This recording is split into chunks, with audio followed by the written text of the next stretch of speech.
In the autumn of 1986, South Korea was still a very different country from the one known today.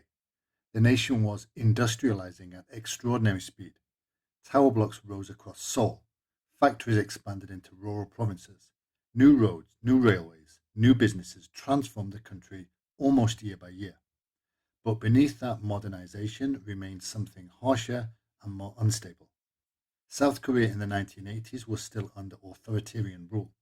Police forces were often brutal, civil liberties remained limited, investigative methods were outdated, and public trust in authority was often weak.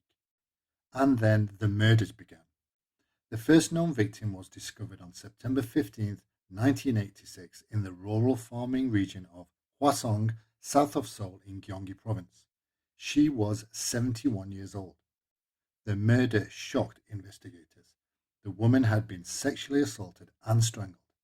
At first, police treated the killing as an isolated crime. And then another woman disappeared, and soon after, another. Eventually, fear spread across the region surrounding Seoul.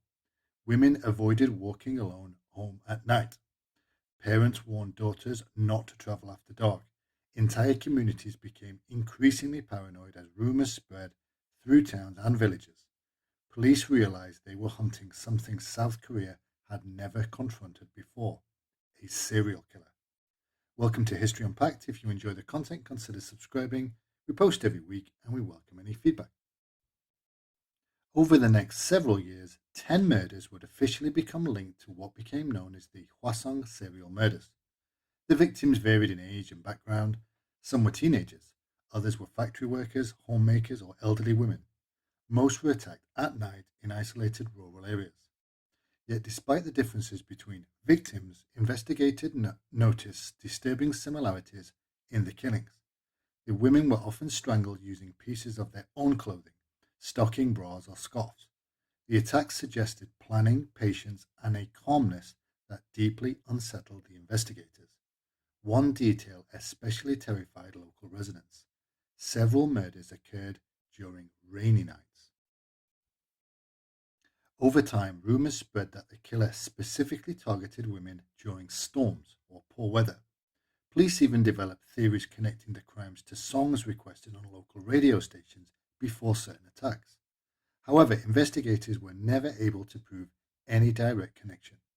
The rumors simply added to the growing atmosphere of fear, and fear was exactly what began consuming South Korea. At the time, the country lacked modern forensic systems. DNA testing barely existed within Korean policing. Crime scene preservation was often poor. Investigators relied heavily on witness statements, blood typing, interrogations, and instinct rather than scientific analysis. This created enormous problems almost immediately. Police questioned thousands of suspects. Some were detained for long periods, others were physically abused during interrogations. False confessions emerged repeatedly. One suspect was reportedly targeted largely because investigators believed his body hair resembled witness descriptions. Other theories bordered on desperation. Detectives examined shoe sizes, handwriting samples, clothing fibers, and behavioral patterns with little success. Despite massive investigations, the murders continued. This killer seemed invisible. What made the case particularly frightening was how ordinary the murderer likely appeared. There was no dramatic criminal mastermind leaving messages for the police, no public taunting, no clear motive beyond the attacks themselves. The killer simply blended into normal life. He may have passed police officers on the street, he may have sat silently among co-workers during lunch breaks, he may have watched television reports about the murders while knowing he was responsible. As the killings continued, national media coverage intensified. Newspapers published warnings for women traveling alone.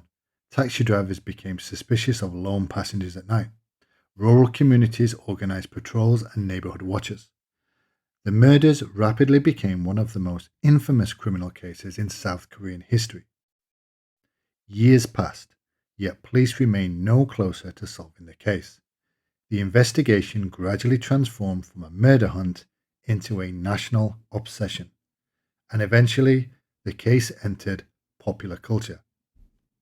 In 2003, director Bong Joon-ho released the film Memories of Murder, inspired heavily by the Hwaseong Murders.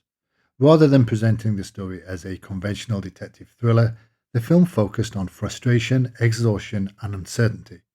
Detectives in the movie make mistakes, lose control emotionally, and slowly become consumed by obsession as they search for the killer they simply cannot find. The film's atmosphere reflected the reality of the original investigation remarkably closely. At the time of the film's release, the real murderer had still not been identified. That uncertainty shaped the film's ending. In one of the most famous scenes in Korean cinema, a detective stares directly at the camera while revisiting one of the murder sites years later. The implication was deeply unsettling. The killer could still be alive somewhere, living as an ordinary citizen amongst millions of people. For many South Koreans, the case came to symbolize more than simply murder.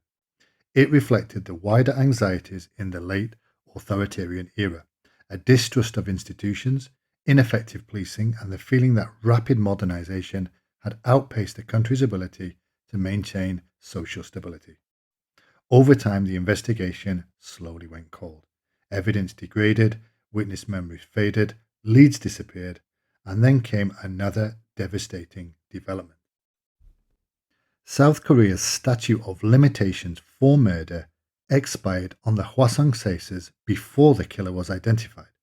Although the country later abolished the statute of limitations for murder in 2015, the legal change was not retroactive. So for many people, it seemed that the killer would never be identified. Then, more than 30 years after the first murder, everything changed. In 2019, advances in forensic DNA analysis finally produced a breakthrough. Investigators re examined biological evidence preserved from several crime scenes using modern techniques unavailable during the 1980s. The DNA matched a man already serving a life sentence in prison for another murder. His name was Lee Chun-jae. Lee had been in prison since 1994 for murdering his sister-in-law. To neighbors and acquaintances, he had reportedly appeared quiet and unremarkable. Again, the same horrifying reality emerged. The killer had hidden in plain sight. At first, Lee denied involvement in the Hwaseong murders, but later he confessed not only to the original 10 killings, but also to several additional murders and numerous sexual assaults committed in other areas, including Hwaseong, Suwon, and Cheongju. Investigators stated that Lee confessed to more than 30 rapes and attempted rapes alongside the murders. This revelation stunned South Korea. For decades, the Hwaseong murders have existed almost like a national ghost story, unresolved, mysterious, and permanently unfinished.